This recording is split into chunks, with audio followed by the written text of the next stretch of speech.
The topic for tonight is education curriculum, going for broke to be woke. So now I, along with fellow panelist Tara, we graduated from the same high school in the same year. We went to the same, we had some great teachers, I must say, from our small town in Oregon. She and I share some of the same educational experience from the same high school, although I'm pretty sure she did far better in school than I did, right? We both graduated 20 years ago, and since then we have seen two wars, our economy has gone to the tank multiple times, and the quality of education has consistently gone down. Now, in 2007, Michelle Rhee, a daughter of South Korean immigrants, became chancellor of the DC public schools. At the time of her appointment to the system, DC had some of the lowest graduation rates in history. She came in with an iron fist, firing teachers and principals who didn't cut the mustard to ensure children were getting the quality education they needed to be successful. However, graduation rates is not the topic of discussion. The discussion for tonight is what is being taught, what should be taught in the education curriculum in order to make our society better, and does this need do we need to go broke for being woke? Now, some of the biggest issues hitting the news as far as the education curriculum is the concept of critical race theory being taught in schools, Project 1619, the whitewashing of history, teaching only American exceptionalism, drag queen story hour, and the list goes on. There are people on one side of the political spectrum who think teaching a different language should not be promoted in schools. Some people think mathematics is racist. Some people think schools should stop kowtowing to the minority of woke people when they promote inclusive language like mom and dad, traditional family, and instead celebrating holidays like Christmas. Teachers should just say, have a great break. Some people think we should make the Pledge of Allegiance mandatory, even throughout high school. Again, this list does go on. I only recently got my associates in the arts from the University of Maryland Global Campus, not meaning to flex here, and I felt like I learned a great deal about the world. As a matter of fact, I felt like I learned more about than I'd already known about different cultures and about philosophy in general. Humanities is a topic I think that should be taught in school as well, because I feel there's a lot that people just do not know about in regards to the rest of the world and how it operates, to include the history of the world. On the concept of history, I think it should be taught in its purest form, for better or for worse. Even if it might make the United States look bad, I think it needs to be taught. In a conversation I had one time on the concept of reparations, one of the suggestions from this person was that there should be better representation of black history, not just Martin Luther King and slavery, but some of the great contributions that black Americans have given this country. That we should not promote Christopher Columbus as a great hero and founder of this country, but what and who he really was. I can speak from experience writing a program of instruction, also known as POI, which is Army jargon for a curriculum. Writing curriculum requires a lot of proof of concept and isn't just a snap decision to be enforced the next day. It takes time and a lot of man hours of research, writing, and formatting a body that a student or classroom can in fact comprehend. So, getting right into it, okay? So the first question I'm going to have for the panel, and I'll call on you and then you can give me your answer. Is the American education curriculum going for broke by being woke? And I'm going to go to the educator, Tara. Go ahead. Well, I think that we are having, I love that we're having a discussion about curriculum, because I was just doing some research recently and they say the suggestion is, and there's some countries that do a national curriculum. In the US, we don't do that. School districts decide their curriculum. So I think most people know what a school district is, but it's sort of like, a county seat. You have a district, an area that's controlled by a body of admin, community members, parents, etc. So they're the ones deciding the curriculum. There are some loose federal guidelines. There are a little bit more strict state guidelines, but I think that it's really great that we talk about how we decide curriculum, because the studies are showing that a quality curriculum probably does more for student success than even like having a veteran teacher versus a first-year teacher. Like, that's how important curriculum is.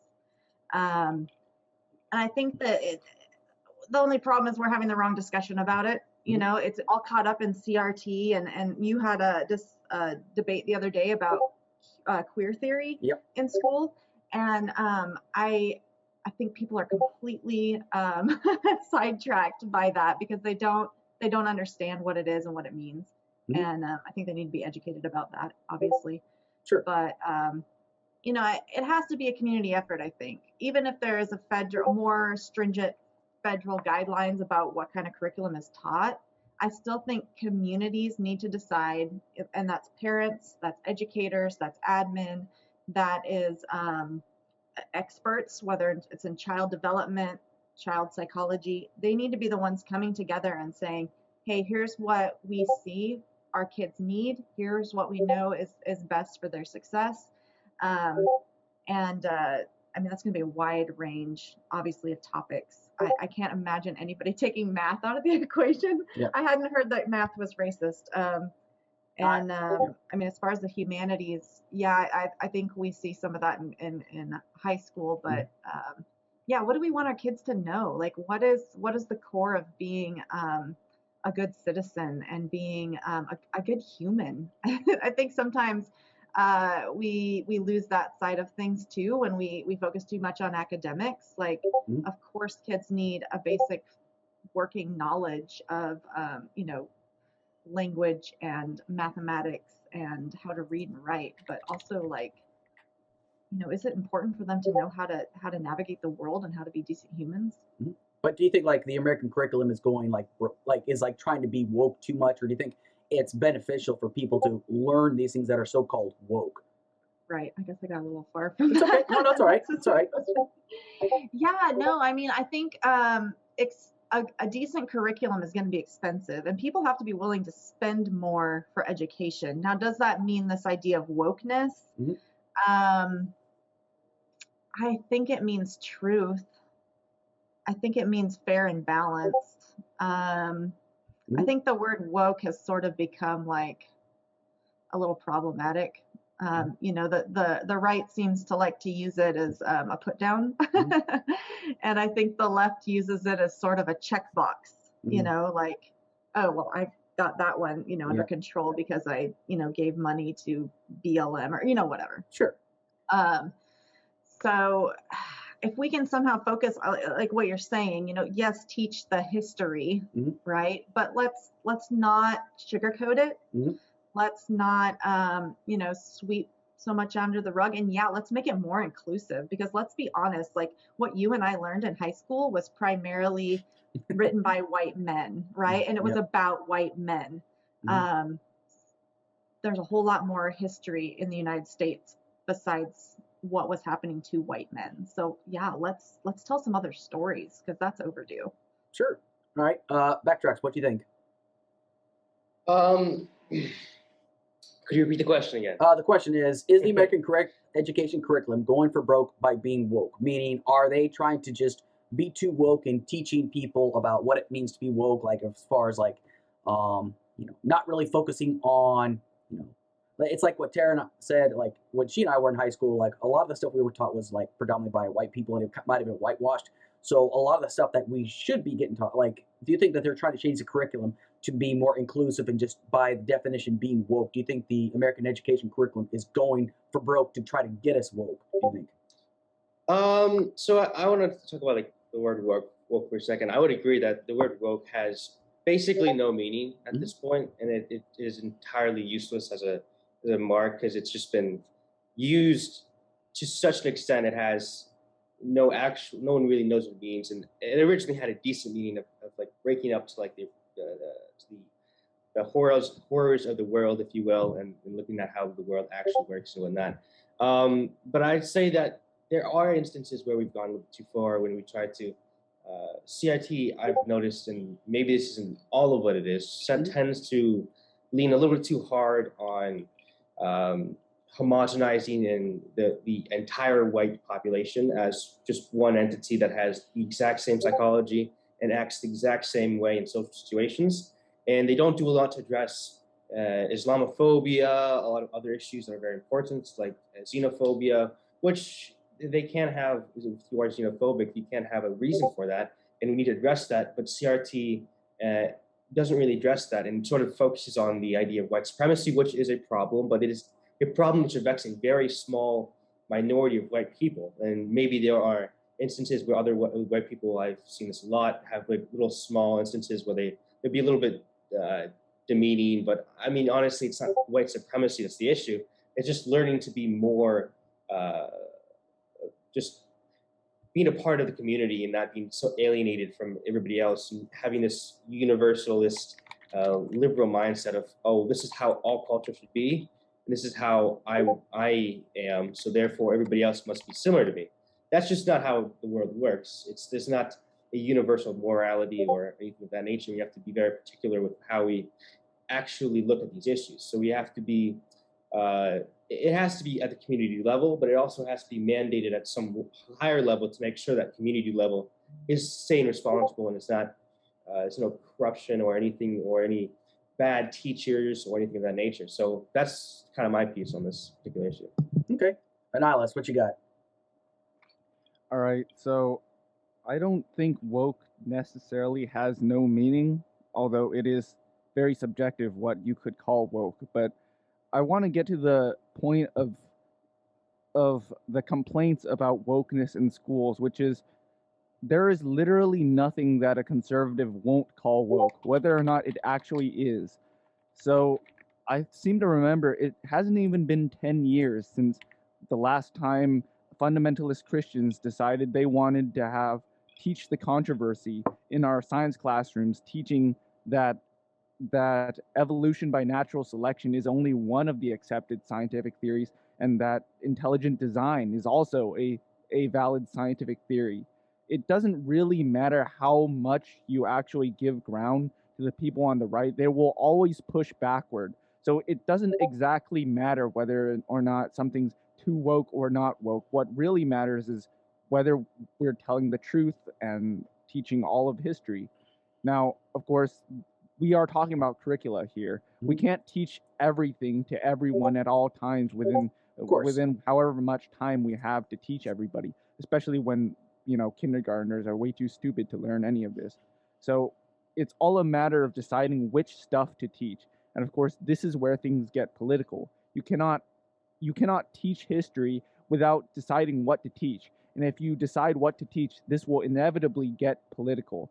Now, I can tell you from personal experience what I was never taught, and I went to a school in a relatively blue district, in a relatively blue state, I think, because the curricula are mostly set by the state standards, right? So I was taught that the Black Panther Party was like the KKK but black.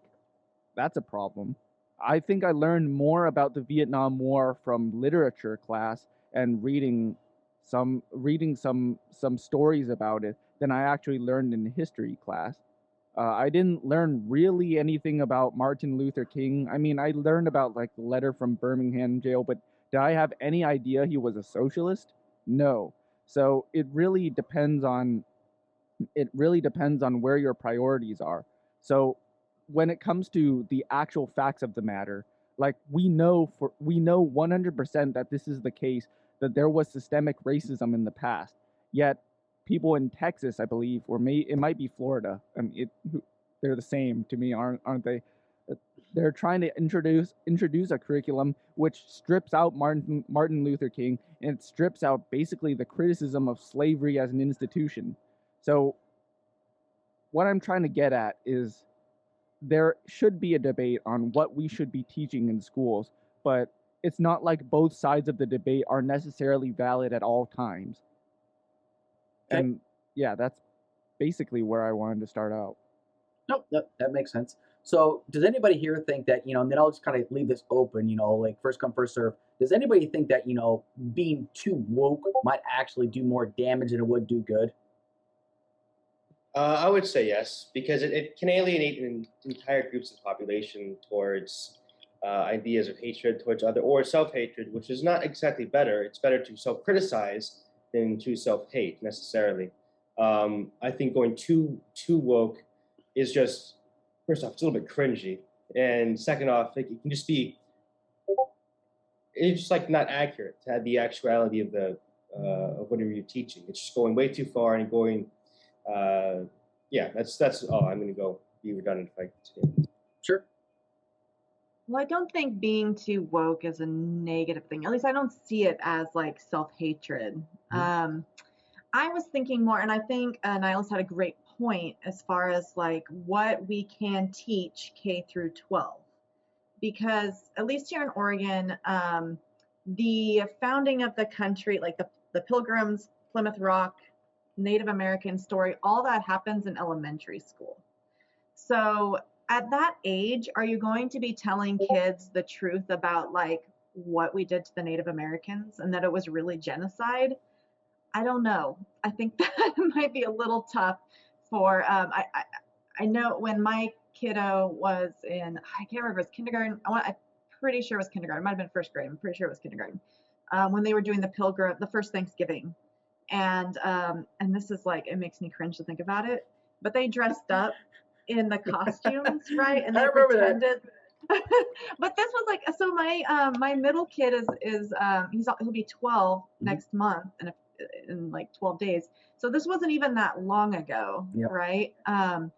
And they were still dressing up in these like really awful, like stereotypical Native costumes and pilgrim costumes. And so that is problematic, I think, because that's still feeding into the stereotypes. That's still like, oh, it was a lovely meal and they sat together and they're best friends forever. But do we go to the other side then and say, oh, well, here you go, 6-year-old Jude is my kid's name. Here's what really happened. We came in, disease and war and, and then just driving them out. We killed, most of them and destroyed their languages, destroyed their cultures. I don't think that's too much. So obviously that's, I think, where states or in school districts, even federal government probably need to step in and say, here's some parameters, here's what we think, here's what child psychologists say a kindergartner can handle as far as, that information. But I also think, that idea of, oh shoot, what was I lost it. Sorry. Oh, sorry. It happens. Yes. Yeah. Well, it's interesting you bring that up because in a way you make a very, very valid point of like, how are you going to explain this to children? Because there are times like, for example, when you're a child and you find out that your parents had to put your dog to sleep, they have to very, very gently tell that to you. How do you explain something of what happened in a genocide to kindergartners or first graders? Genocide isn't even in their vocabulary yet. So how do you explain these things? But the thing is, like, at the same time, you could also kind of coax it into there in a way. It's like, well, yes, they did kind of gather together, but then bad things did happen in a way. I mean, I think you really have to, this is why it's so important for a teacher to understand the audience, know your audience, like, because at the end of the day, like, and Tara, I know you can vouch for this because I've been an instructor as well. Just when you know your audience, you have to know how do you keep their attention. The people that I was training and instructing were kids that had already graduated high school and had already gone through basic training, and I'm sitting there teaching them how to do artillery ammunition.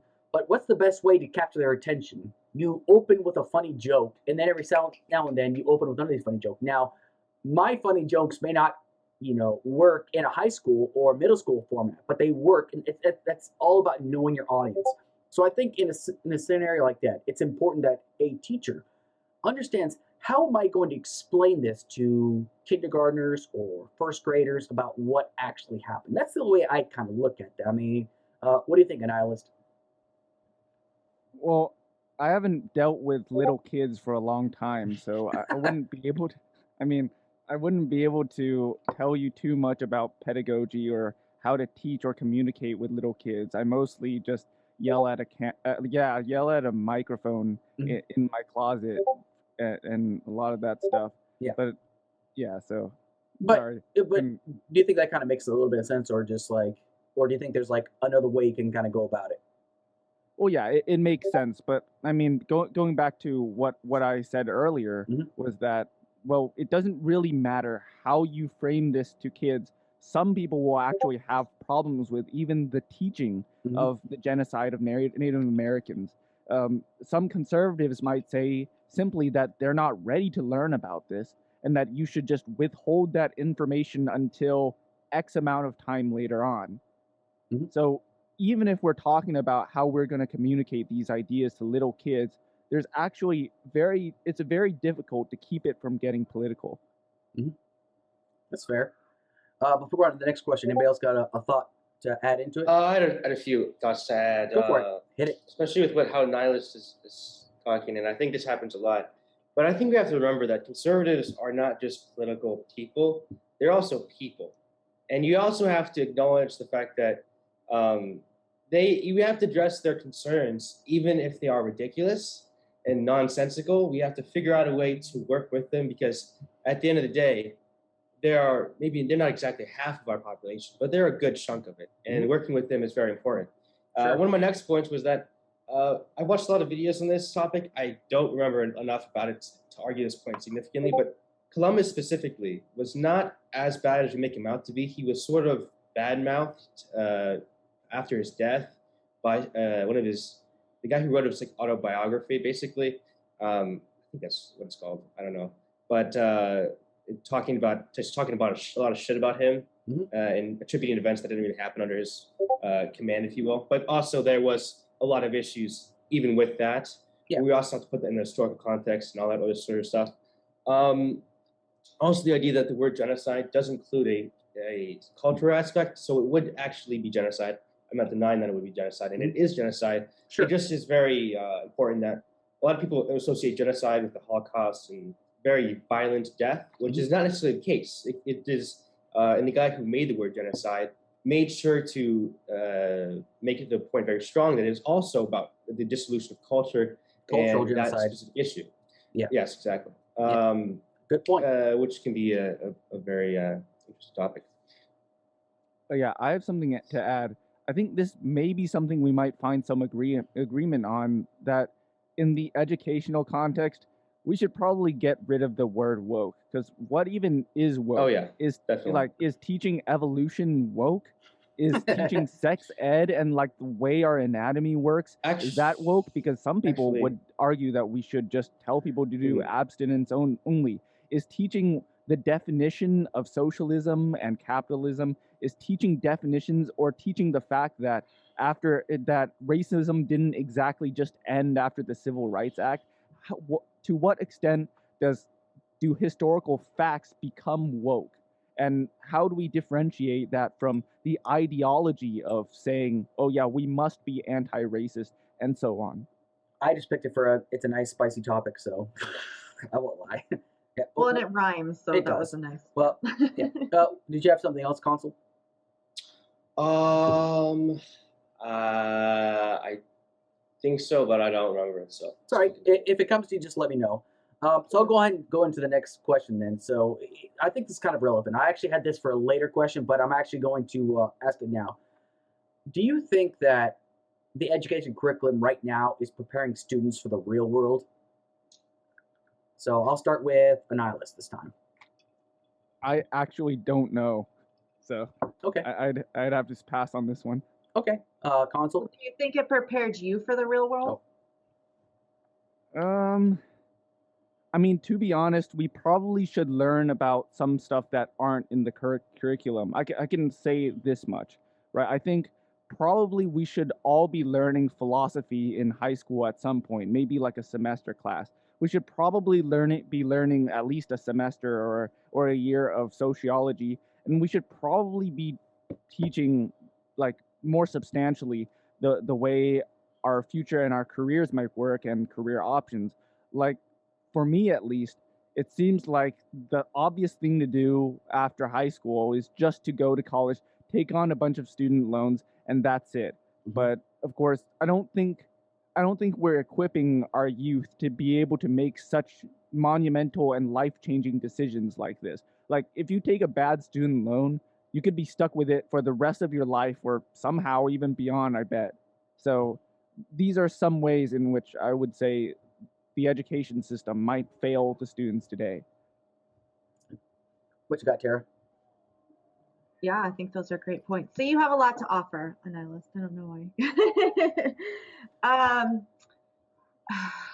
I think, so the question was, does it prepare us for the real world, right? Or are we preparing? Yeah. Do you think that the current education curriculum is lacking in preparing students for the real world? Yeah, I think so. One of the things that's been kind of driving me that's been driving me crazy about the curriculum focus and CRT and stuff is I wish that people were this upset about standardized tests, because I feel like those are a huge downfall of our schools right now. Mhm. Because yes, we study and we take tests in college, but you know, kind of the way things are going, I think more and more kids aren't going to choose to go to college. But even when you do, generally your tests you're taking are not like the standardized tests that we're taking in high school, even as young as I believe the first. Well, we do state testing every year, but the first like Common Core testing, ooh, I don't know off the top of my head. It's young. It's an elementary school. I think it might be first grade, but I can't remember. Yeah. And each state is different. But what's the purpose of that? It's not something that we carry on the rest of our lives. It's not like, you know, when you hit 40, people are like, hey, it's time for your standardized test to see how you're doing at adulting. So I feel like that needs to go. And I wish people were as fired up about that as they are about CRT. I will say this, and a nihilist was kind of mentioning this too. There are some classes that I do think would be really beneficial to be universal. And I do think that high school should start, and maybe even middle school, should focus on some of the trades. And the problem that's happening, I see, at least here in Oregon, and I believe it's a national issue, at small high schools like we went to, Alex, that were 750 kids, you know, 4 grades. We didn't have a whole lot of options, right? We had one language class with one language teacher. If you didn't like her, you didn't want to take Spanish, too bad, right? She was kind of toxic, though, honestly. Like, I remember she flunked Spanish students, like Mexican students. Right, like, right. that's I heard pretty so bad. many bad stories about her. I didn't take Spanish in high school, Yep, actually. I did. So. But then the high school I work at, which is the largest in Oregon, we've got French, we've got sign language, we've got Spanish too. I think it's just those 3. I'm trying to remember. I'm pretty sure. But we've also got a lot of trades. Like you can leave the high school if you take the right classes with your culinary, like a license, basically to like go straight into catering. So and that's just something they have built in.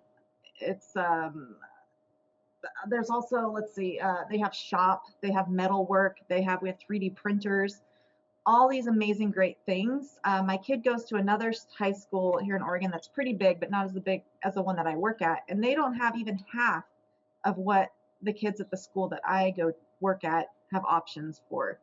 So when Annihilus is mentioning, was it psychology? No, it wasn't philosophy. You can actually take a philosophy class at the high school that I work at. You can't take one at the one down the road where I live, where my kid goes, right? So it's just the bigger high schools. Obviously, there's more money because there's more kids, so they can offer more. Little high schools, they don't have that option, which is unfortunate. I think that we could be a little more equal in that. But again, like it takes money, and this is another huge issue, and especially with conservatives, they don't want to spend more on education. I guess they think there's a big glut, and there probably is some that could be trimmed. In my opinion, admin make. But we'll get to that. That's actually going to be one of my questions in the future. So, do you have anything further? No. Consul, what you got?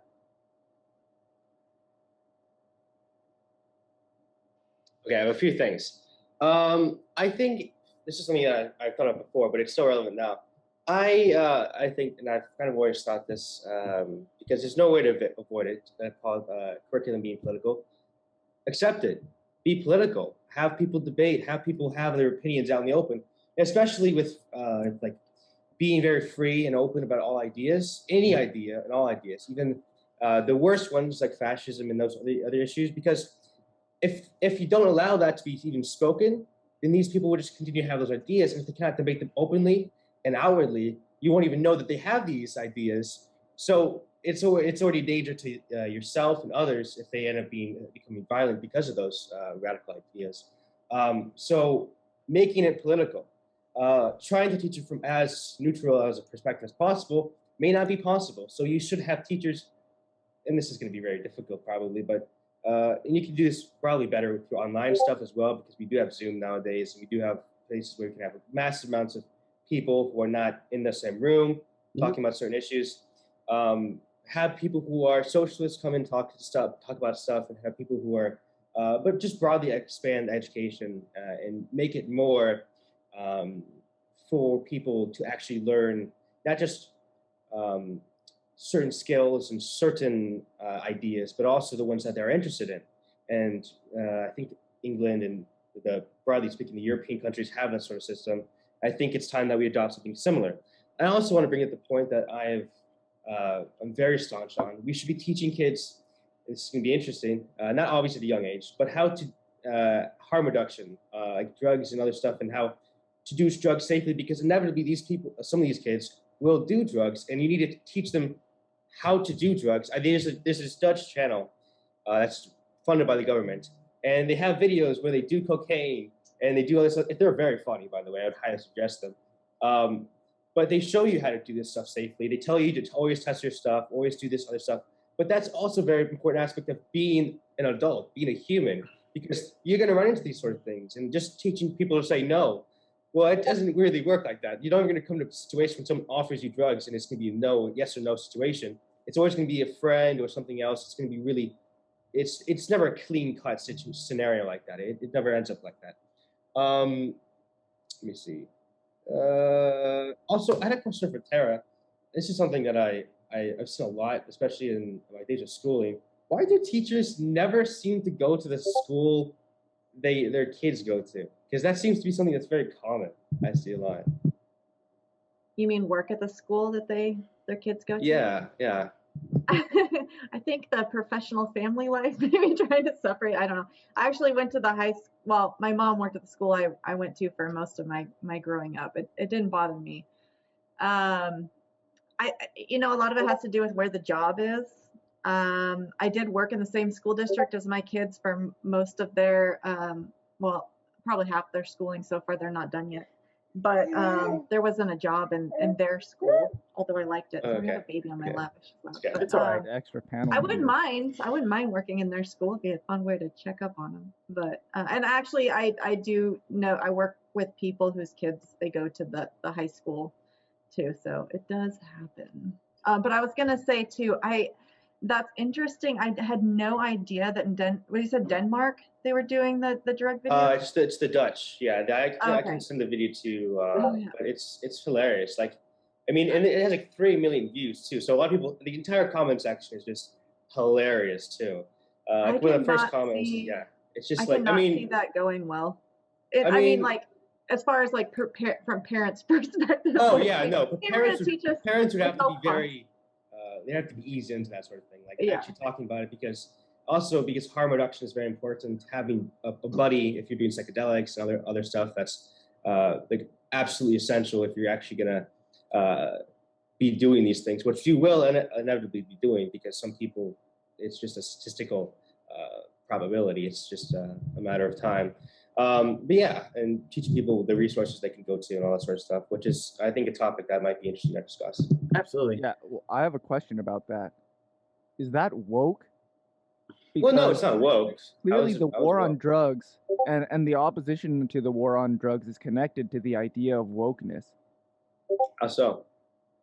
Well, I mean, the war on drugs, essentially, it seems to be that partially it seems to have started in partial terms to oppress Black people. It like, if you look at the way it's enforced, I said broadly minorities, especially Mexicans, when they made weed illegal. It's just not. It's just any minority group, broadly speaking. But continue. Sorry.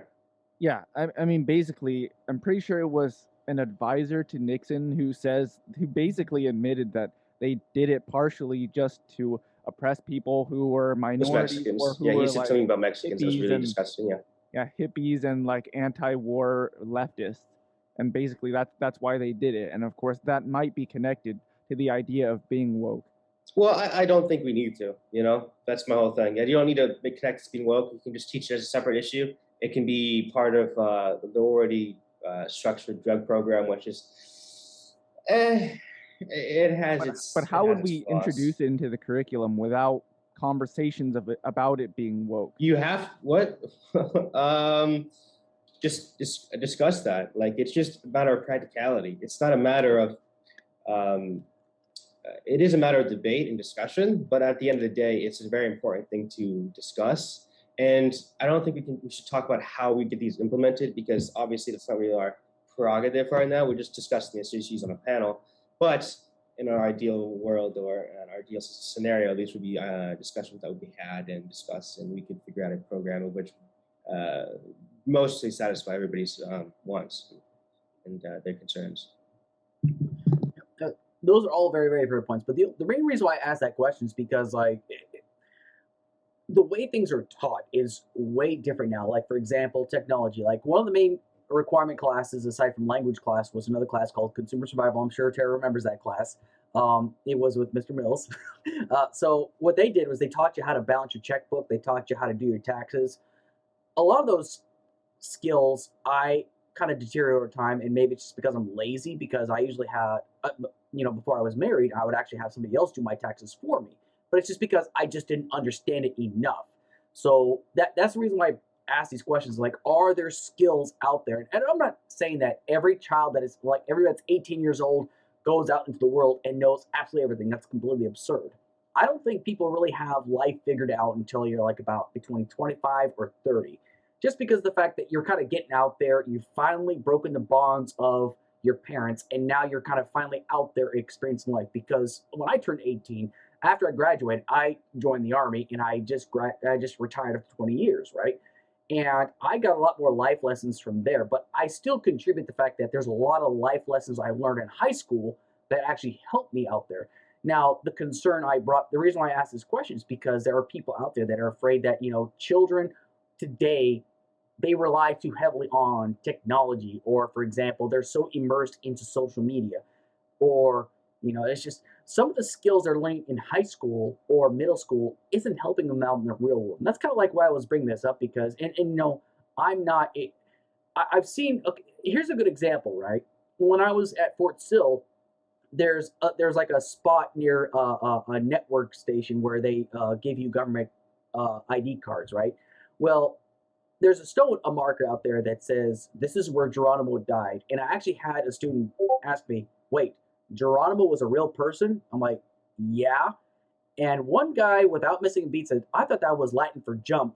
I'm like, no, it is not Latin for jump. I mean, that's the kind of stuff. It's like, for some people, it may not be important, but actually, I think it is important to know who Geronimo was. But that's kind of my point as to why is this preparing people for the next stages in life. So, that's the only reason I brought that up. And I know it seems like, irrelevant, but I do think it's irrelevant because there are things that people are not being taught. Like, for example, in school, I was taught about Andersonville, which I've actually been to Andersonville, which is the Confederate Civil War camp where they kept Union soldiers.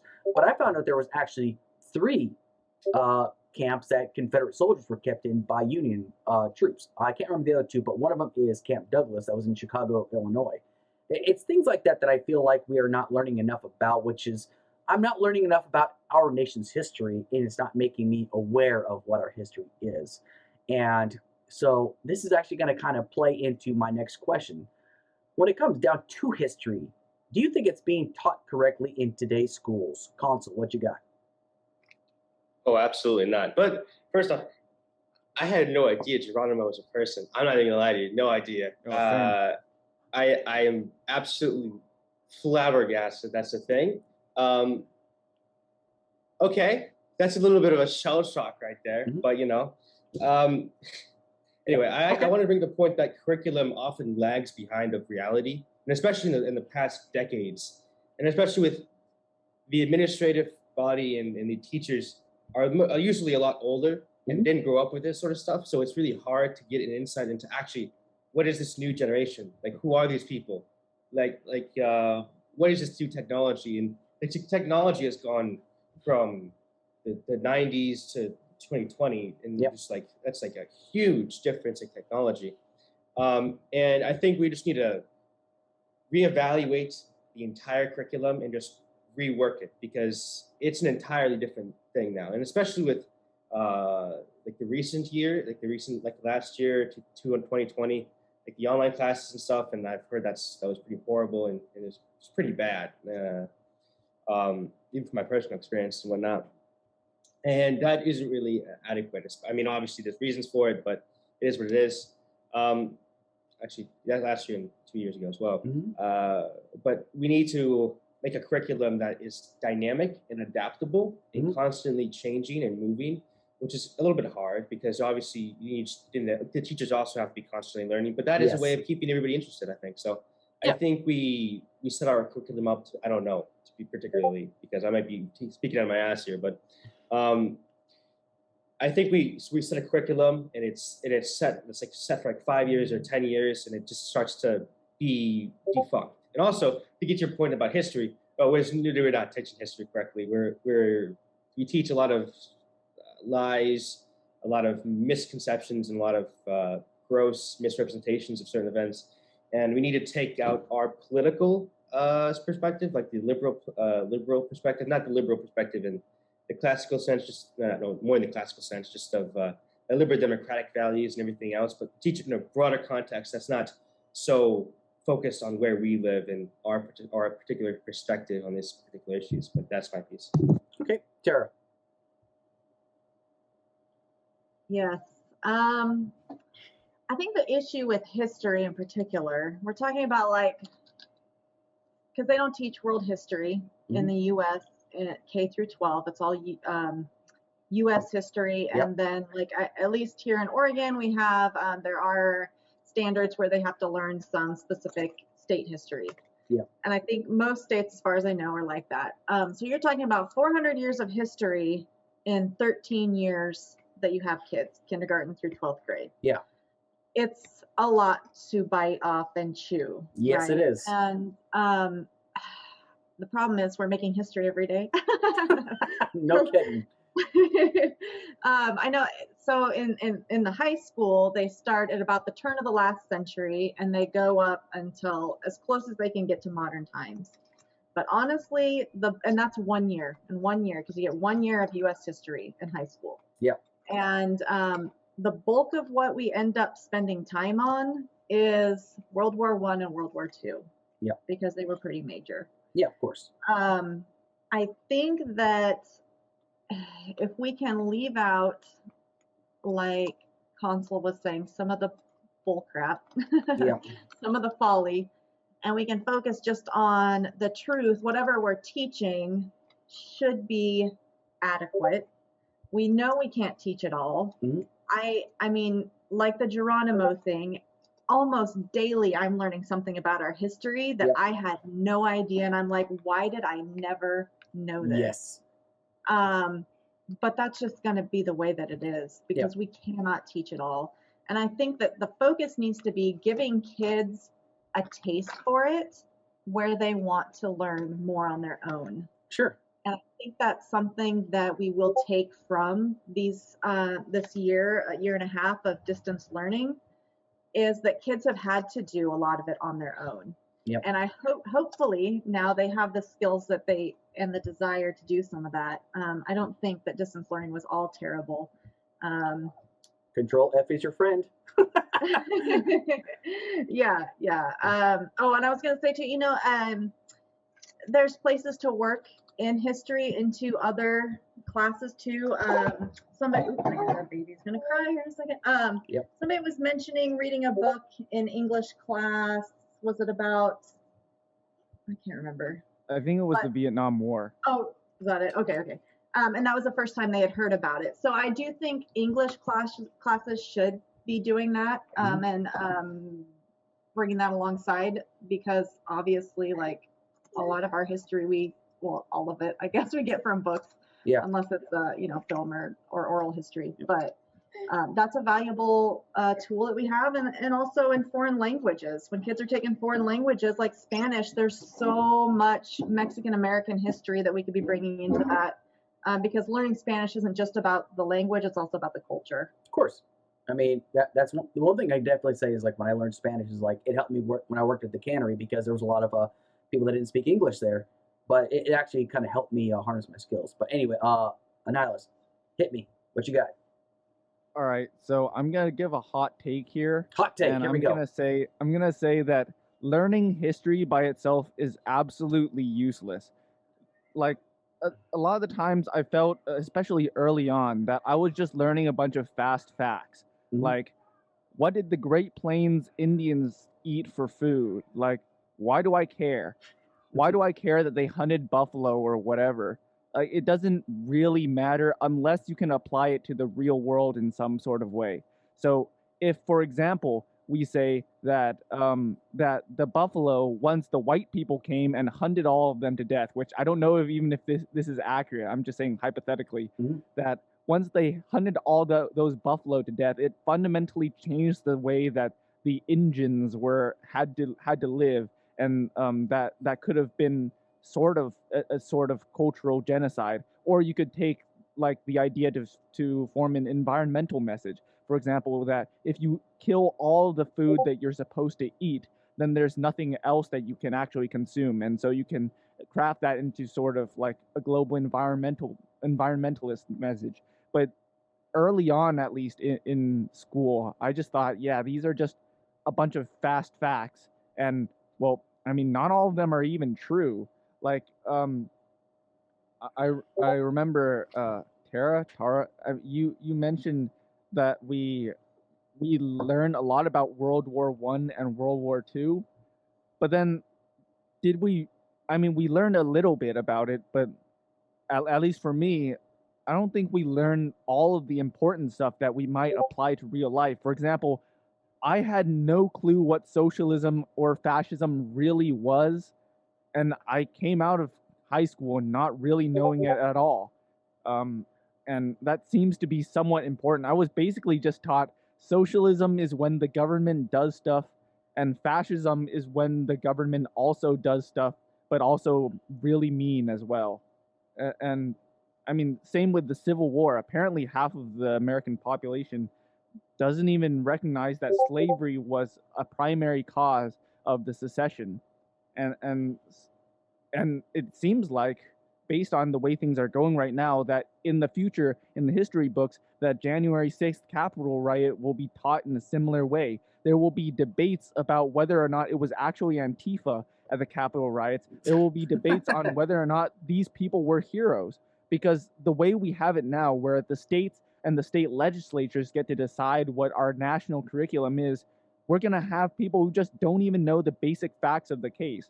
So this is an issue that basically it's basically fundamentally like built into our system. We can't get the facts right. We can't even get like the different points of view that some people espouse right. We don't even know what all these ideologies mean, and we don't necessarily always do a good enough job establishing a moral foundational basis by which we actually evaluate the truth and the different ideologies that people throughout history had. And I think we are getting better about this, that we're just mentioning and listing out facts for people to forget in a year or so. But yeah, that's basically my commentary on how we might go about just fixing this entire mess. Well, it's a good point, honestly, because I haven't finished this book yet because it's such a heavy book. But I started listening to the Gulag Archipelago, and I actually Whoa. Yep. And It's so a fictional book. so when I found out about Operation Keelhaul, I was stunned. So for those not aware, Can I bring a point about that? That book is entirely like fictional. no, I'll be aware of that. It mostly is.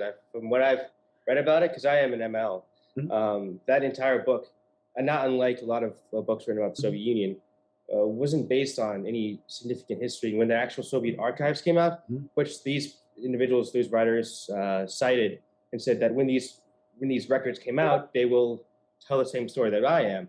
But when these records did come out, that simply wasn't the case. So that particular book, I have a lot of qualms with. But if you want to continue, all I was saying was that Operation Keelhaul was actually a real thing, where like there was people that defected from the Soviet Union, and we actually repatriated those people back to the Soviet Union. It's no different from when the Jews were escaping Nazi Germany and we sent them back. It's the same exact thing, except stuff like that I'm not taught about. It was not just us that did it, but it was actually the Brits that did it too.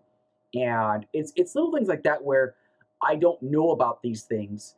You know, we're just taught like in school, World War II, America came in, guns blazing, we saved the day. That's it. That's the end, right? There's actually a lot more to it. There's actually a lot that kind of plays into World War II, but we're not taught about these things. And, you know, Tara really kind of hit the nail on the head. You can't teach these things in a year Because, for example, some classes only last an hour. Ours were like 90 minutes. Especially for a class of like 20 or 30 students, let alone the fact that you're trying to keep the attention of 20 to 30 students, it's really hard to do so. I tried teaching classes with 75 students, and it's impossible for me, to keep the attention span of them. However, try to make sure that people understand and you're following the curriculum, making sure they understand this is what's being taught, this is what you need to understand.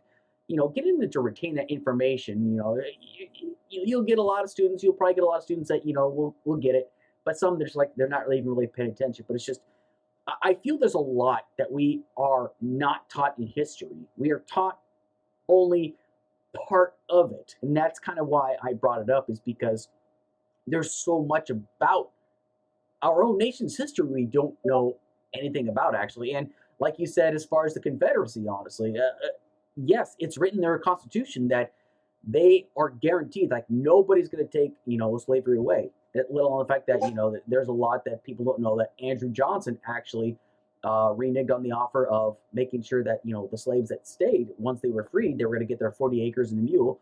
Andrew Johnson reneged on that and actually paid the reparations to the slave owners for the slaves that they lost. We don't know about these things. We are not taught these things, and that's why it's so important for us. I mean, I don't care if it hurts my feelings. History is not meant to, be all sunshine and rainbows. It's meant to tell me the history of my country, for better or for worse. That's just my only point. Before we move on, does anybody else have anything to move in on?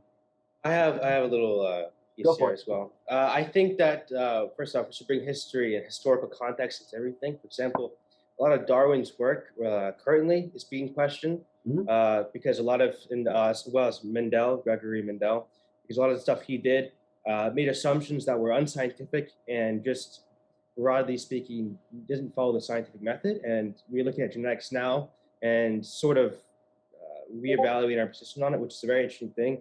Lysenko, I think, has a lot of stuff about post-genometrics.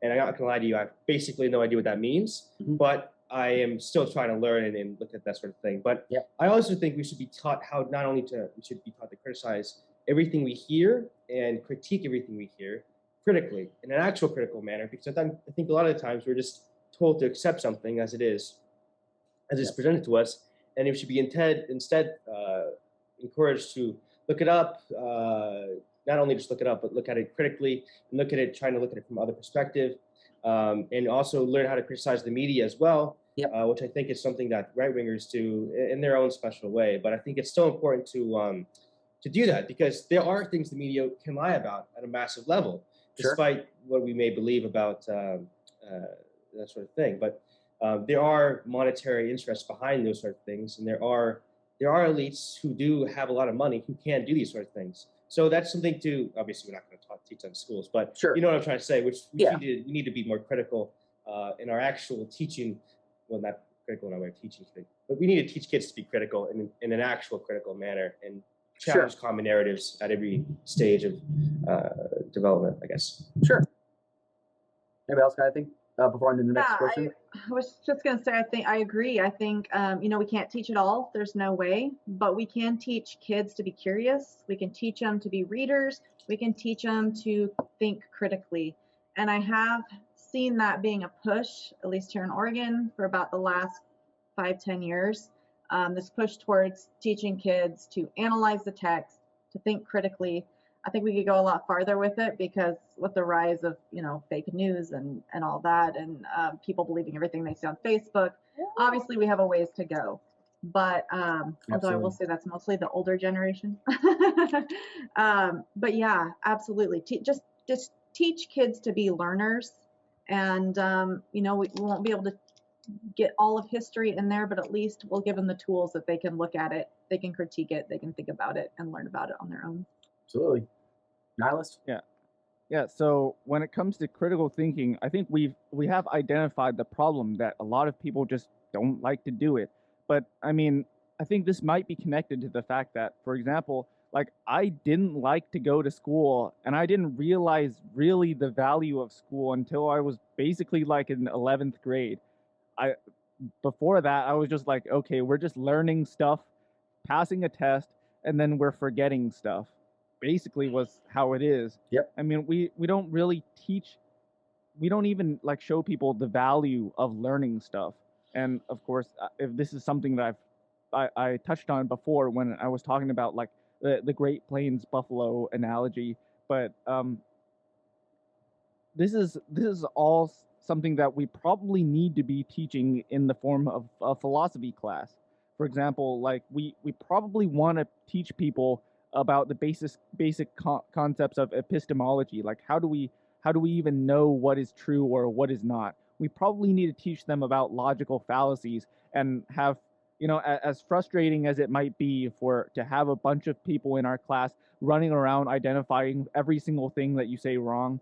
It probably is a good idea at the end of the day. And of course, morality, like we might be teaching, even if we taught history in the correct way and we taught all the correct facts, we just kind of take it on assumption that everything that we say will lead to the conclusion that X was bad or Y was bad. It might be important, I think it is very important to teach basically the foundations of ethics. Mostly it seems like we just let the kindergartner teachers say, don't say anything if you have nothing nice to say, or like if you wouldn't want somebody to do this to you, then don't do it yourself. Like, and we think that's enough, you know. I honestly think that if we established philosophy classes throughout the entire nation, mandatory for at least a semester in high school, I honestly think that we could probably solve like 50 to 60% of the nation's problems just like that. It's fair. So I got Which is why we got to get rid of standardized tests. I agree. So I've got. I was good at them too. I was good at tests. I liked them. I hate tests. Yeah, maybe they're I just not think the best thing. it takes the fun and the creativity out of school, in my opinion. Teachers aren't allowed to be creative anymore because they've got to teach the test, and then kids aren't having fun. That's my experience. So I've got 4 more questions, and you know, we'll try to make them as fast as possible. But if you need to go in a little more detail, that's fine. Okay, so this is going to kind of go into the whole topic about the whole woke session. Okay, so do you think critical race theory is in fact racist towards white people and is a means to inflict white guilt upon white people? Annihilist, we'll start with you. Okay, so critical race theory, as far as I know, is basically a systemic critique. You do not critique individual white people for being white. So, but this is the thing. When you teach critical race theory or advanced concepts to people who are not ready for it, it sounds like an attack. Mm-hmm. When you say that whiteness is a system of oppression, what people hear is that being white means you oppress everybody else just because you were born with a certain skin color. Mm-hmm. That is not what critical race theory is. Critical race theory is not the same as recognizing that systemic racism existed in the past or that it existed today. In fact, it's just critical race theory is not being taught in even high school classes right now. It's a college level course. Mm-hmm. So I think the term critical race theory, it also basically means nothing. Basically every term that could be politicized turns into nothing the moment a lot of conservatives latch onto it. All right. Yeah. Tara? Yeah, it drives me crazy whenever I hear about it, because it's when you're in the humanities mostly. I know critical race theory in particular started as a way to critique law and laws in particular, but we use it in history now and in English. I learned it when I was taking my English classes as a way to critique a whatever we were reading, a text, I guess I'll just say, but it's a tool, it's a lens to look at things. Mm-hmm. And critical race theory is a huge library of work. Some of it's really great, some of it's bad, but it's like walking into the library, picking a book off the shelf and saying, oh, this book is terrible, therefore the whole library is terrible. You can't do that. Yeah. Or another analogy that I like to use is like, think of it as a tool such as a hammer. Okay, somebody used a hammer to kill somebody, so does that mean we get rid of all the hammers? No, it just means that we use it in the right way. So no, I don't think it's racist. People have used it, I am sure, and I'm sure there's papers out there, because that's usually where we're going to see critical race theory, is on a paper that's analyzing either laws that have been passed, or I used it when I wrote a paper on the Great Gatsby. Mhm. So you might find it in a paper, but it's just a tool. It's just a lens. It's not a big scary monster. All right, Consul, what you got? Alrighty, okay. I have a few things. Hit There's me. a lot of issues with critical race theory. There's the idea of homogenizing white people as a broader population. Which, let me see my paper here actually. First off, it's important to distinguish like racism from white supremacy, and a lot of what critical race theory seems to do is focus on white supremacy instead of racism, which can be an issue when racism can be a multitude of things. It can be between non-white people and other non-white people, between Mexicans and blacks and all this other stuff. And all these sort of things are important, but they're not really addressed by critical race theory. There seems to be a lot of holes and just valleys and large areas of this theory that just doesn't explain a lot of racism, a lot of racisms, if you will, and doesn't really go into any significant depth of thinking other than white racism. And obviously there is a problem with white racism, as white people happen to be a more dominant race, broadly speaking, with regards to class. But that also isn't necessarily true, because there's a lot of white people who don't have those benefits, and white privilege is a thing, but we should put it in the context that there are poor white people who exist, and that's a majority of them. As we know, most of the wealth is at the 1%, not at the bottom. So it's hard to say that all these people have this white privilege. While they can use that and utilize it, it is important to recognize that. But it's also important to say that, well, a lot of them can't, because it's just an impossibility. You can't be the next Jeff Bezos because Jeff Bezos exists and whatnot and what sorts. That's kind of my whole thing with that sort of stuff. All right, so Can I comment on that? go for it. Yeah, so regarding homogenizing white people, I mean, I guess this is probably what you're going to get when you have a systemic critique like critical race theory.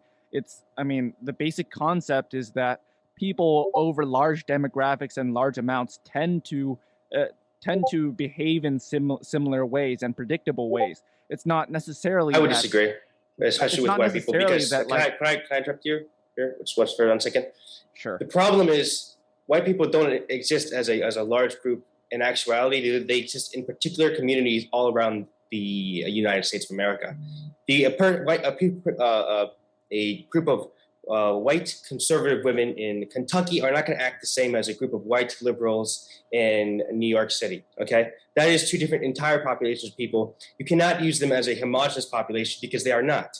There is a large diversity of white culture, if you will, or whites. Just even if it's not culture, it's a particular way of life. Either way, and you have to accept that and have to make the view of racism in that context, because white liberals are going to be racist in a different way than a group of white conservative women. It's just a different thing entirely. That's why you have to focus on the particular circumstances that these people live in, and that these particular white people live in, or these particular racist individuals live in, rather than looking at it from a universalist perspective, because the universalist perspective often leaves out, like, if you will, microaggressions, which are real. People take them a little bit too seriously, but it's just like, sometimes people be like, oh, I really like your hair, which isn't really racist. It's just kind of like, okay, thank you, I guess. But then some people be like, oh, can I cut your hair? I've never really had it happen to me, but that's something I've heard other people talk about. And it's just like, okay, kind of weird, but like, whatever. It's not like hugely big issue, but you really do have to look at this from a nuanced perspective. You can't just be like, well, white people, broadly speaking, because they're the same, act the same way. It's not, because they interact with different populations in different ways. So that's my piece. Sorry. Go ahead. Now let's follow up. So I mean, what you talked about is basic. It seems to me it's basically you're advocating for intersectionality. That, yeah, sure, you might be no, white. I'm not, and because the intersectionality implies a large. Let him finish, please. Let him finish, please. Yeah, well, you're talking about like white liberals in Los Angeles and then white conservative women in Kentucky. I mean, yeah, so being white is only one part of what makes them who they are. And of course, you have to factor in everything else. But that doesn't necessarily defeat the concept of critical race theory. The critical race theory is just when you apply this lens to one specific section of the population. So yes, you might say that people who are white may act in different ways, and there may be subpopulations of white people that also act in very different ways, but that doesn't fundamentally negate the fact that there is something in common with all white people, or the concept of whiteness, that does string them together, and that does ultimately have some amount of predictable behaviors over large populations. Like the fact that the concept of whiteness even exists. What even is whiteness? I was about to ask the same question. What is white? Yeah, back then, Italians might not have been white. Irish people might not have been white. Today, are Jewish people white? I mean, they have been, and they're kind of losing their status as white again. Like Middle Eastern people, they've kind of gotten a little bit of white status. And same with Latin people. They're considered white in some contexts, and they're sort of losing their whiteness in the recent years too. So the definition, by the very definition and the way that we define white and how that's changing, is related to the way that that power is being expressed upon them. Now that we have a lot of xenophobia, it's becoming much harder for Latin people or Middle Eastern people to identify and be identified with whiteness. So the very concept of whiteness is one that cannot be extracted from inclusion and exclusion. And so when you're talking about exclusion, that might be a way that you talk about critical race theory, and that might be connecting all white people, even though white people or whiteness may change along with the times. The common factor of white being used as an exclusionary factor would be applicable to all whiteness, if you understand what I'm saying. I disagree entirely. The idea, and you brought this up, and I've heard it, never mind. But the whole idea of whiteness being impossible to define makes this entire theory invalid, because then it's hard to define. Because I know, I heard this recently, Lebanese people, some very, very light-colored Lebanese people, they can be considered white passing. Is it that sort of context of white that matters, or rather is it, and obviously that's sort of the case, but also is it white passing? Because my sister, who looks very similar to me, although we're not really genetically related, she is sometimes almost white passing, and she's also a similar skin tone as me most of the time. But does that matter? It's sort of talking about this abstract concept of whiteness. What is that? It's nothing. It's just sort of elitism that in whiteness was sort of an elitism, obviously passed through slavery and racism and that sort of thing. It had nothing to do, it just happened to do with race. It has nothing to do with race in actuality. It just happened to embody itself as a concept in the form of race, as we define it today. And race isn't even really that much of a thing. Why would we shouldn't really see that much of the racial differences, because there are not that many. It's more about culture and what we actually do and how we live that we should be focusing on.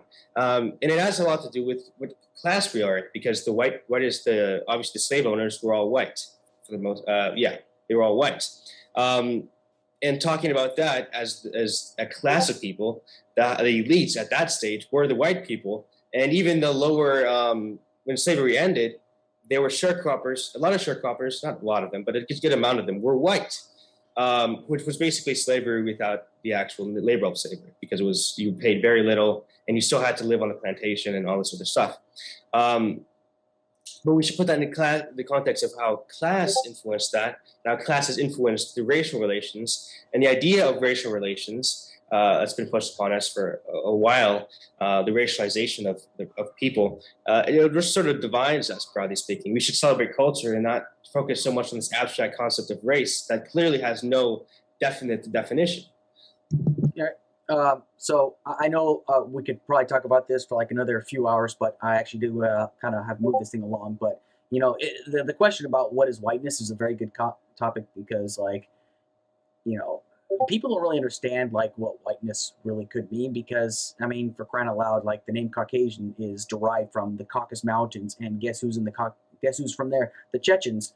And you definitely couldn't say that they are similar to me, honestly, because their culture is completely different from mine. Their religion is completely different from mine. I mean, that's kind of like when it plays into it. And that's where the knowledge about this topic is really, it could be important, it could be beneficial, but it could be difficult for some people that aren't willing to learn about it, honestly. But anyway, I got to move on to my next question. Okay, now, I'm going to pick a nihilist again just because he's been chomping at the bit on the Politically Provoked Discord. Schools have tried canceling books like To Kill a Mockingbird, Huckleberry Finn, Of Mice and Men, etc. Should books that have coarse, vulgar, and racist language be banned? Now, a nihilist, I know you're an advocate for being able to say certain words, but I'm going to ask you to not use those words here. But should books like that be banned? Oh yeah, I would never go ahead and just yell out the N-word without checking on someone else's platform. But no, we should not ban any books. In fact, it's probably important for everybody to learn the fundamental ideas of ideologies that we might consider very terrible. So, if anything, so that we can understand what they think and then refute it. For example, I wouldn't mind our school curriculum requiring us to read a section of Mein Kampf. I would be very happy to see that our schools require students to learn the Communist Manifesto. Just because you learn these different things doesn't make it propaganda. Mm-hmm. And well, if it's To Kill a Mockingbird, there is literally nothing about To Kill a Mockingbird that promotes racism. There's absolutely nothing. Because the N-word was said one time, does that magically poison the air around you? Absolutely not. In fact, I think you would be doing a disservice to the entire work and to its broader message of anti-racism if you didn't say the actual word aloud in your reading, because you're distorting the art and the impact. Yep. So no, it definitely should not. You definitely should not use the fact that you're afraid of a word, which is just a bunch of sounds pieced together, to stop teaching a specific subject and a specific piece of literature that has so much importance in American culture. Sure, I agree. Consul.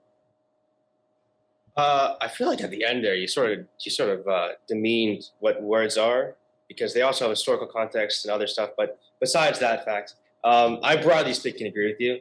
I don't think we should really ban any significant pieces of literature. I don't really have an opinion on this. I basically agree with you. I mean, just because it has coarse language, I don't really care. I mean, it's just kind of this is gonna be how reality is. So we shouldn't coddle people and be like, well, these words don't actually exist because everybody thinks they're bad. No, some people will say them openly. But I mean, I guess I agree with you. So. Jarrett? Well, I spent 3 years running a library in an elementary school, and one thing about librarians is we do not believe in banning books. Mm-hmm. At least the majority of us don't.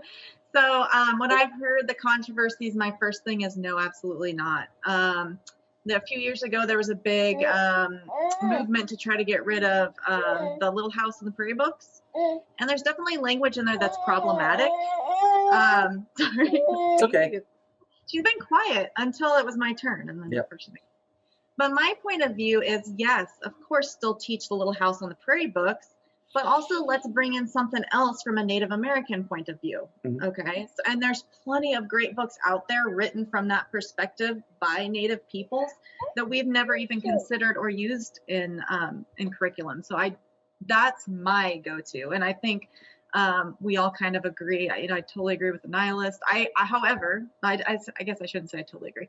If I were reading Tom Sawyer to a class, I definitely would not be using what I consider derogatory language. I think, Consul, you're totally right, because words do have, yes, they're just sounds, but they do have power and they do have meaning.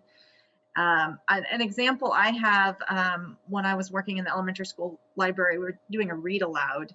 And one of the books I was reading to the kids was on Harriet Tubman, and it kept using the word black to blacks to describe her and other slaves. And the kids that I was reading it to, I want to say they were second or third grade. One of them came up to me and she's like, "That's racist. Don't say black." And so it was actually a really interesting, because in her context, so this was a school that was predominantly Black kids, and in her context, when a white person was saying Black, it was usually in a racist way. So when she heard me saying it, that was where her mind went. And so we had a whole conversation as a class to talk about, okay, do we say African American or do we say Black? Some books are going to say use Black, and this one was written by a Black author, and I pointed that out. I said this person is choosing, they prefer to use Black rather than African American. Some people will prefer the opposite. I said, you let me know what you want, and we can do that. But when it's in a book, just understand that different people have different points of view. Sure. And I think that was a great conversation, and I think that we can have, kids are smart. Yep. They know they can have these conversations with us. I mean, like I said, it was second or third graders. You know, in high school usually is when, well, maybe not high school for Tom Sawyer. I was thinking of, what was the other one we were just talking, To Kill a Mockingbird. That's high school. Yep. You know, at that age, kids are certainly old enough to talk about like white saviorism of the book, or about like, you know, the N-word being used. They're old enough for those conversations. So I don't think we need to worry about speaking down to them, or are they old enough to handle it? And we definitely don't need to ban the books. Sure. Yeah. And I'm in full agreement, because like I look at these books as like literature. I look at them as, you know, you can take these books for what they're worth, but honestly, it's just, there's a reason why they were written. It was to kind of give you a different point of view and to kind of see things from a different perspective. And I think that's really, really important. So, but I'm going to go ahead and move on to my last two questions, and I'm going to have to limit everybody to 2 minutes, and I'll let you know when you're down to 30 seconds, okay? And for this first one, I'm going to start with Consul. What are some classes that you think we should take away from middle and high school curriculum in the hopes of creating a better educated future? You can even mention college if you feel like it, but like classes that you feel like need to get yanked because they are completely pointless and nobody should be teaching it, essentially. Go. Perhaps certain math classes, making those not a requirement to some extent or other. That might be important. I don't see any major ones, at least at the moment. I think expanding on a lot of them is more beneficial, and shrinking some of the other ones down. I think expanding on health, and obviously with drugs and other stuff that I talked about earlier. I think English, I don't know. I don't know about English. I mean, I don't really have, no, not cutting English entirely, no. Yeah. But I'm just saying, like, I'm just thinking, like, is there anything I would cut? Nothing comes to mind immediately. Grammar. To be fair. Yeah, I guess. But yeah, no, nothing really comes to mind except maybe cutting down math a little bit and some of the other stuff. But yeah. Okay. Nahlis. I agree that, at least as far as high school goes, I don't really care that much if people learn like even pre-calculus. I wouldn't mind like cutting that out if I had to, although it could be useful in eventually, I suppose. I think I've used calculus one time since I've left high school, like for real life, and it didn't work either. My answer was completely wrong.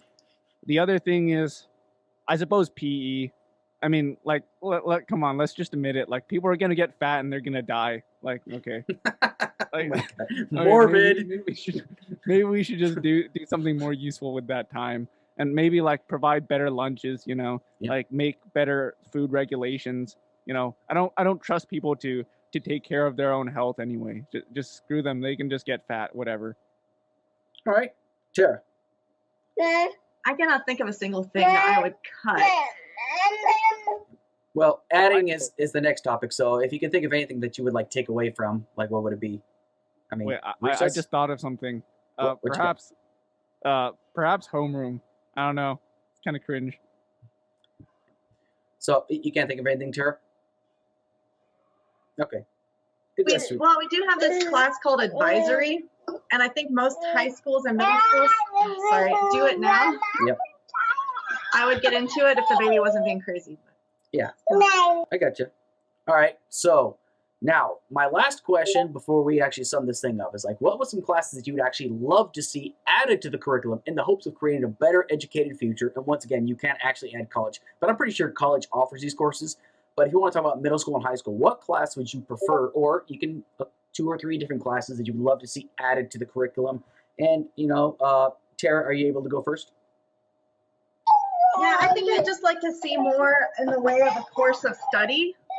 So like in college, you know, you take your course of study, you pick your topic, whatever you're gonna It's okay.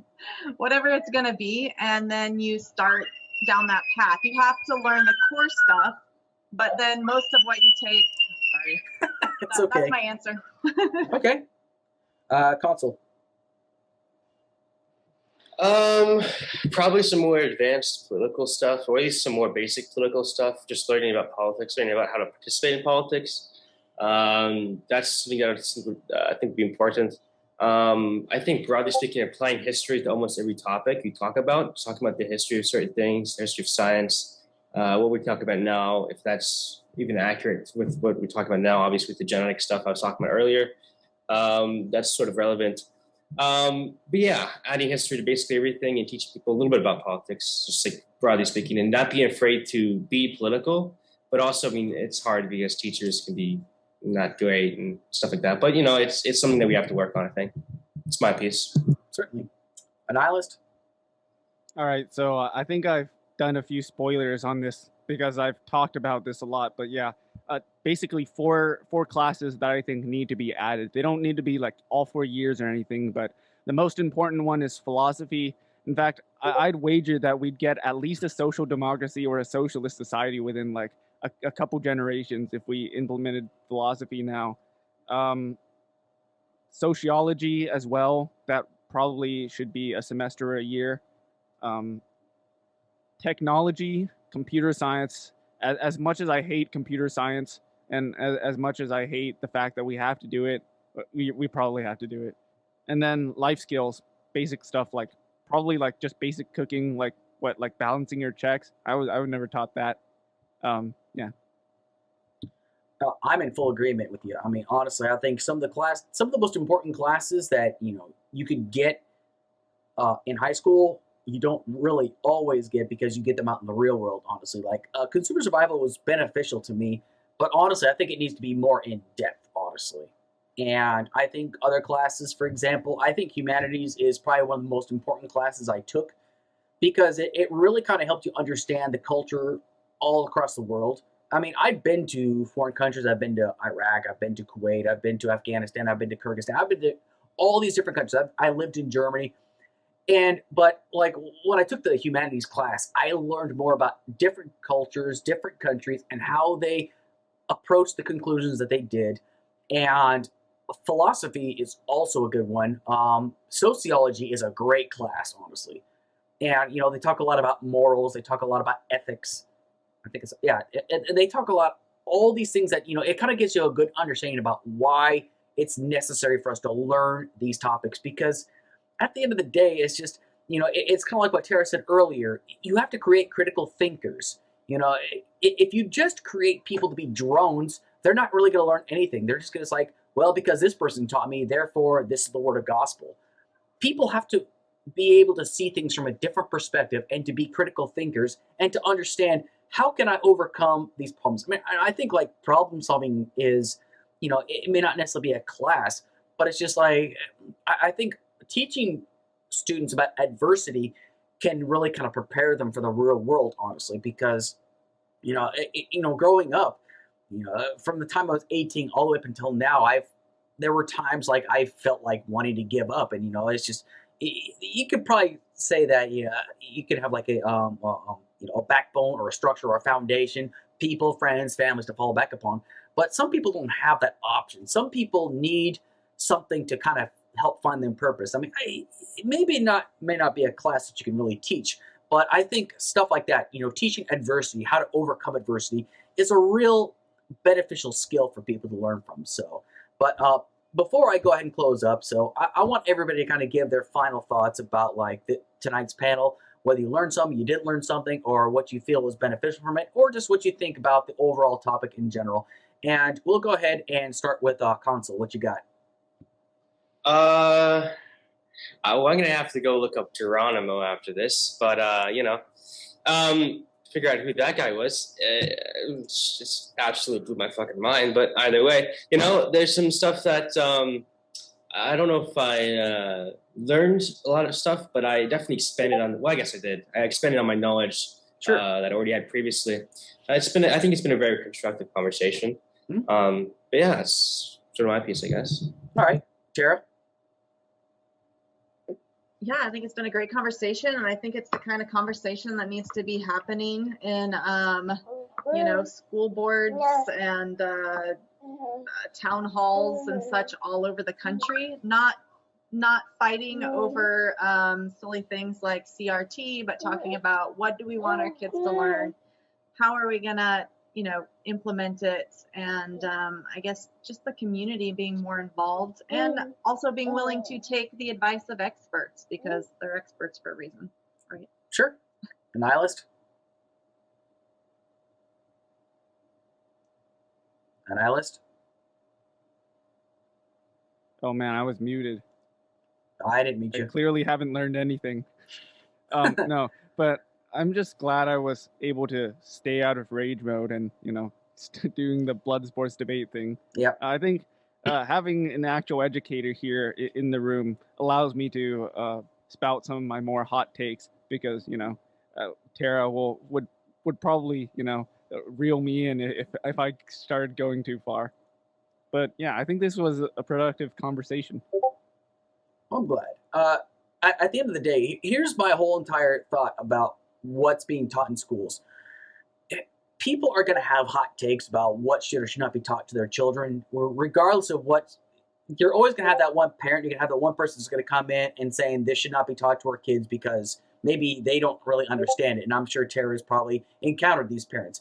But at the end of the day, what people need to understand is like school is just a stepping stone. It's not necessarily the end all be all, which means there's a lot of things that people are going to learn in school that might make you uncomfortable. But then again, life is going to teach you a lot of things that's going to make you very, very uncomfortable. But at the end of the day, the way I look at this is that mankind has always been afraid of things it does not understand, and that even includes curriculum.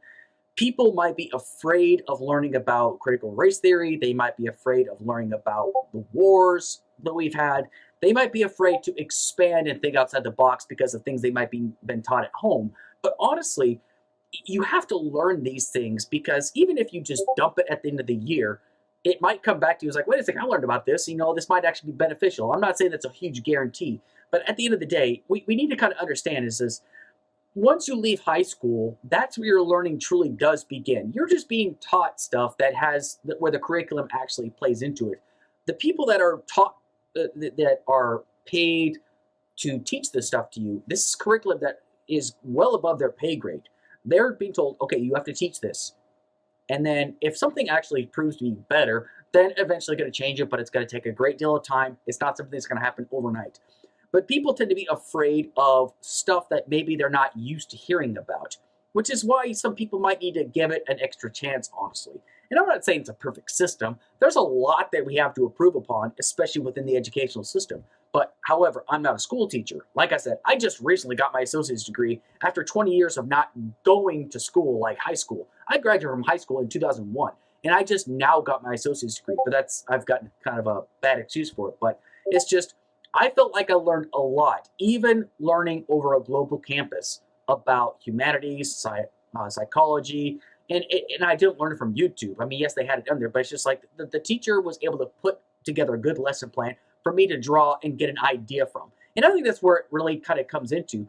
And I really do think critical thinking is a very important part about making a good student, especially if the student is not fully understanding. It's the teacher's responsibility to make sure the student actually does understand these things. So at the end of the day, even if you don't really agree with the curriculum, you actually have to give it a chance because it might be something that you could learn from later on the line, whether you agree with it or not. I mean, you actually have to give it a chance because even if you don't like it now, they're going to find out about it anyway, and they're going to be wondering, why the hell did I learn this in high school? Why didn't I learn this in middle school? So if you can find a way to fit it into your curriculum, then by all means, just go right ahead and do it. I mean, it doesn't hurt to learn more. I mean, if you're afraid of knowledge, then you're going to be struggling in life. I mean, I just put it to you like that. So, but anyway, I just want to take the time to thank the panel for tonight. I just want to thank everybody here for your contributions because it's so important for all of us to kind of learn from one another. I mean, even if some people say, oh, I didn't really learn anything, I feel like we kind of learned from one another and learned about each other's points of view because we come from all different walks of life and we come from all different parts of the country. So I just want to take the time to say thank you to all of you for joining in for me tonight. So, but you know, as soon as I get down here, we'll talk real quick after this. So, you all got anything else to say before we go? Thank you. It's been great. Fantastic. It's been a pleasure. Fantastic. Yeah. All Thank right. you. All right. Thanks. And hopefully everybody enjoys the rest of the weekend. Good night. I'm and I approve this message.